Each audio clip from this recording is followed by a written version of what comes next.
If you've ever seen those videos, literally an entire cove is just dirt. Someone creates a post and then everybody acts like the lake is drying up. Moral of the story is, murky doesn't mean polluted. Just means that we've had rain recently. That's it. That's it.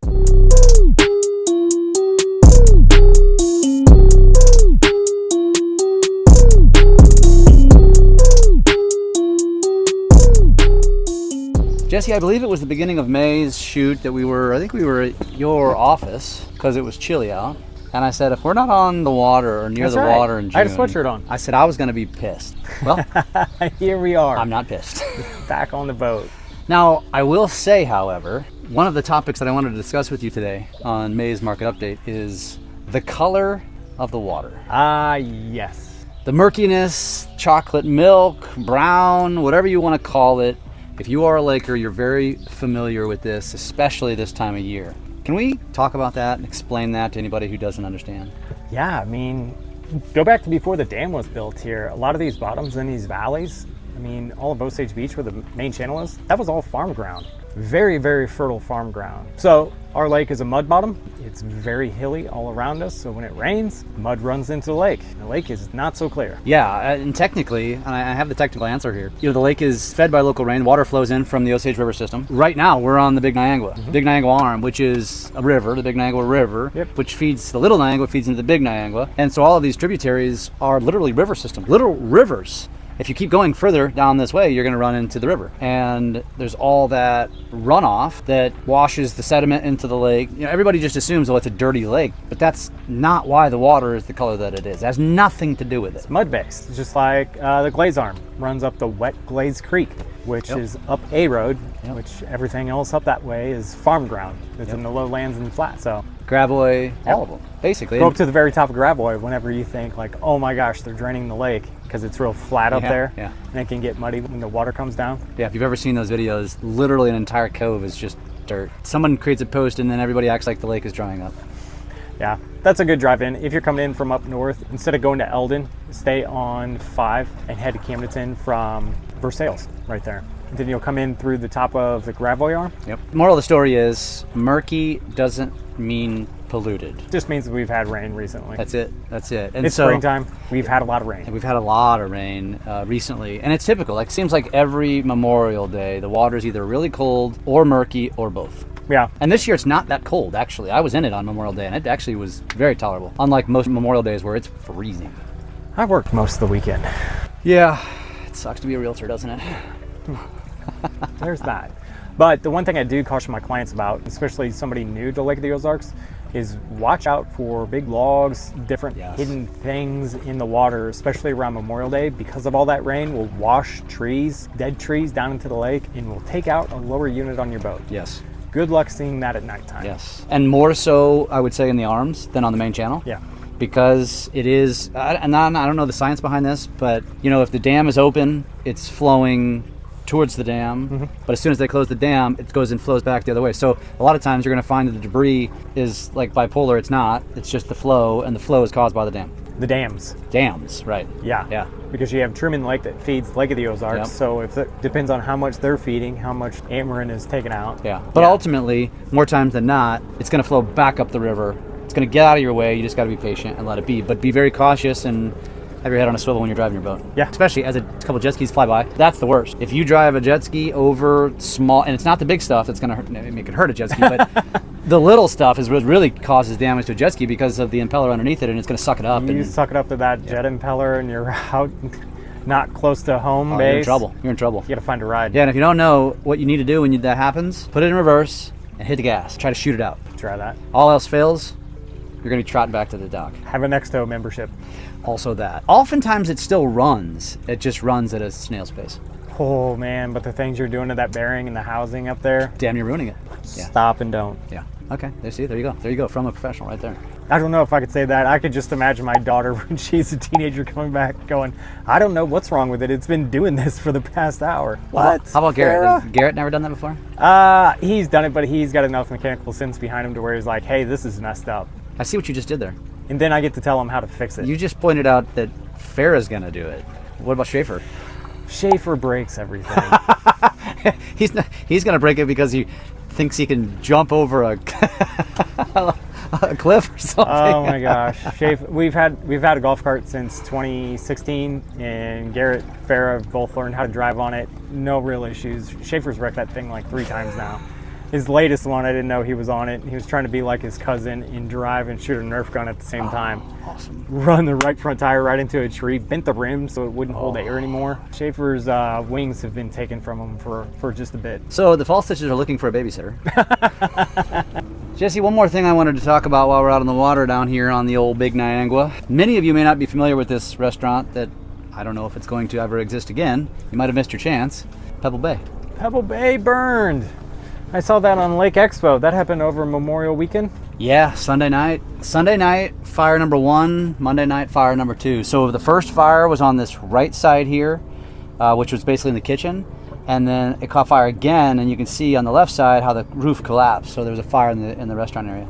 And I was just talking to Jesse off camera about, it's almost a joke, and it's not a funny joke, but the fires at the Lake of the Ozarks. It seems like there's a lot. And then we were just talking about that. And is there a lot, or is it just because it's more of a rural market that doesn't have a lot of news? It's a small community, and you hear about each one. Versus Jeff came from St. Louis, and I said, well, how many house fires did you have in St. Louis per month? I had no idea. So what's our difference in per capita? Yeah. It's always, though, the $1 million question down here. Everybody says it on every fire. Yes. Arson? Was it arson?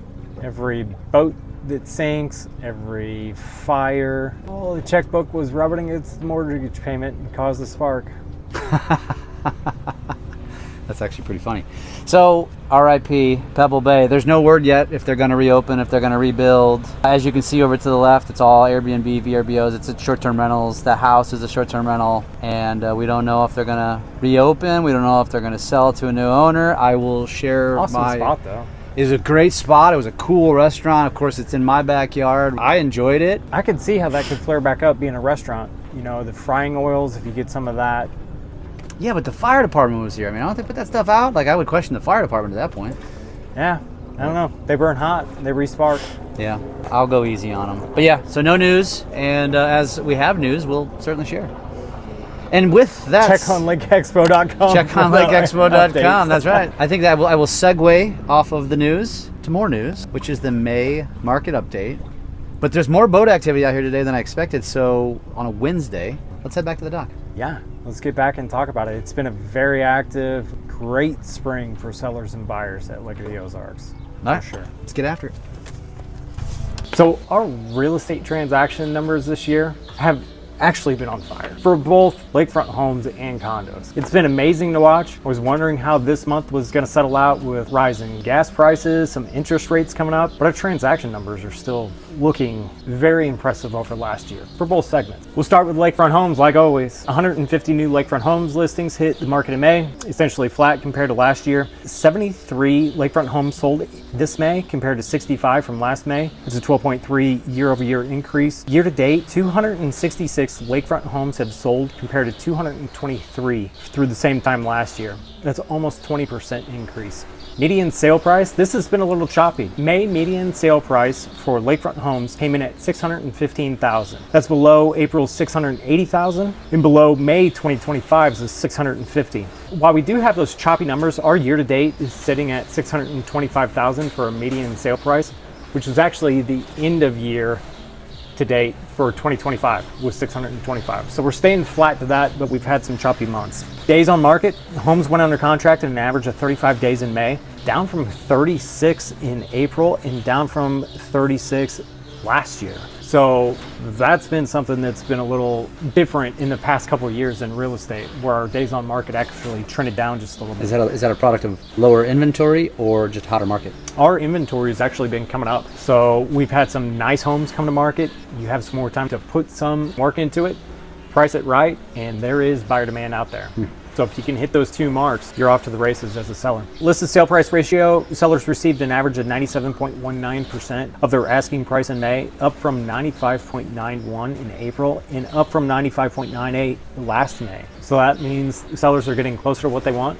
feel like if that sale price is coming down a little bit, sellers are getting aggressive with that, and you're getting contract prices closer to the list price. Buyers are not finding much negotiating room in homes that are priced correctly. There's currently 6.6 months of supply in lakefront home inventory, up slightly from April's 6.3. For context, last year the market was sitting at 7.8 months of supply for a lakefront home, and at 8.7 months back in May of 2019. Wow. So even pre-COVID, we're still sitting below that. There are currently 330 active lakefront home listings, broken down as follows. 50 homes down 4 from April's 54 in the 300 to 499,000, 500 to 750,000, 82 homes up 11 from last month, 750 to 999,000, 56 homes up 4 from last month, 1 to 2 million. 64 homes in the 1 to 2 million range, up 3 from last month. 2 to 5 million. How many do you think, Jeff, off the top of your head? 20 to 30. 43 homes. Wow. Up 2 from last month. And over 5 million. Let me guess it. 6 homes. Easy money. I was going to say 8. You were going to say 8. I was going to say 8 because it's been 8 the last couple of months. now I want to point something out and ask you a question, because we focus and we respond and make these big exaggerations about these high-priced homes, but I think it's important to point out that how many homes was it under 500,000? 30 50 homes. 50. From 30 to 500. But everybody wants to just cry and moan and it's overpriced, blah, blah, blah, blah, blah. That's lakefront home. The opportunity exists under 500,000. It's out there. Okay. I just feel like, I don't talk about that enough. And I know as a realtor, yeah, obviously you want to higher the price, the higher the commission. I get it, right? But at the same token, the opportunity exists. Yeah, my goal is not higher the price, higher the commission. It's what does the house have that you want that you cannot change? View, water depth, location by land. Can we find a combination of those 3? If you can hit that target below your budget, that's awesome, because then you have money to put into the house, fix it up, and when it comes time to sell it, like you're ready to get something bigger, everybody's happy. We can get your money back out of it. You made some money on the house and we're moving on. But it's the criteria of the things that you cannot change that we really want to make sure that we hit. The yard not being kept, paint on the walls, wrong floor color, we can change all of that. How about the driveway? Is it like this driving into? If it is like this, does the rest of the house make up for the driveway? Sure, right, stuff like that. Right. Or is it dilapidated? Of course, that's a different story. But And what's the opportunity with dilapidated? tear down? Or can we fix it? Yeah. Make some money. Yeah. Also. Yeah. So of the 330 active listings, 137 have reduced their asking price. 41.5% of the active listings have reduced their price. Now shifting over to lakefront condos. 123 new lakefront condo listings came to market in May, down from 155 in April and up just slightly from last May at 111. But it's worth noting, prior few months we've seen more active new listings, which is to be expected in springtime. 62 lakefront condos sold in May, up from 43 last May. That's 44.2 increase year over year, percentage increase. Year to date, 252 condos have sold versus 172 through the same time last year. 46.5% increase. That is wild on condos. They've been the dog of the real estate market for the past couple years. That's right. Past couple years. No, last couple of months it's been shifting. Yes. Like you threw me off and you're like, wait a minute, we got some good news finally. Yeah, the condo market in 2026 has been fantastic. That's awesome. The May median sale price for lakefront condos came in at $300,000 flat. This is below April's $323,750,000 and below May 2025's $370,000. I've been seeing a trend with this. And I said, watch out for the choppiness, but we've been seeing the lower price properties sell. Now we don't have as many of those new construction higher end condos that have hit the market in the past couple years, but I'm keeping my eye on this. One easy thing for me to do in a condo complex is to run a real estate review where I pull all the sales, what expired, what was withdrawn, what's active on the market, what's under contract now, all into a one-page information sheet that shows you the most active times of month for sales, average sale price, and then we break down the average days on market, and then also a breakdown of those HOA fees. So it's really easy to trend one complex over another. Days on market, condos averaged 56 days on market in May, down from 64 in April and down from 60 in May 2025. So our days on market is still improving on both lakefront homes and condos. Listed sale price ratio, condo sellers received an average of 97.26% of their average asking price, up slightly from April and down nearly flat from last May. Months of supply, lakefront condo inventory stands at 10.2 months of supply, holding steady from April's 10.2. from last May, we were at 11.7. So that's a month and a half worth of supply decline from this time last year, which is a fantastic thing. Well below the 2013 peak of 19 months. Wow. Yeah. That's when I bought. I bought in 12. Did you get a deal? I got it. Honestly, it was the bottom. Never seen it lower. Yeah.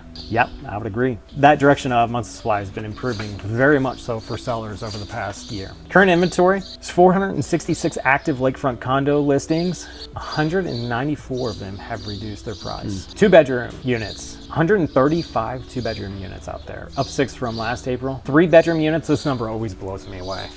You can't guess this high. Well, now that you said it, it's 600. 258 3-bedroom units out there, up 14 from last April. 4-bedroom units, and then conversely, this blows me away. 44. 32. Wow. Flat from last April. For buyers, inventory remains elevated, particularly in the condo segment, which means you have meaningful selection and time to make a decision, although those days on market have been trending down, especially in the home segment. So well-priced properties in desirable locations are not sitting long. We've seen this in lakefront homes. Multiple offers still exist out there on homes that are priced well. Maybe they have a couple issues. We drop the price to make sure that we get some activity on it, and the seller gets cash offers, better terms, and it gets negotiated up higher if we would have set a higher sale price to begin with. So if you see a deal out there, be ready to jump on it, because I have had buyers a little slow and have lost out on properties. Just slow to respond, slow because they're waiting for something perfect, but I've had it because the house is sold in 2 days and they didn't have time to get in there and take a look at it.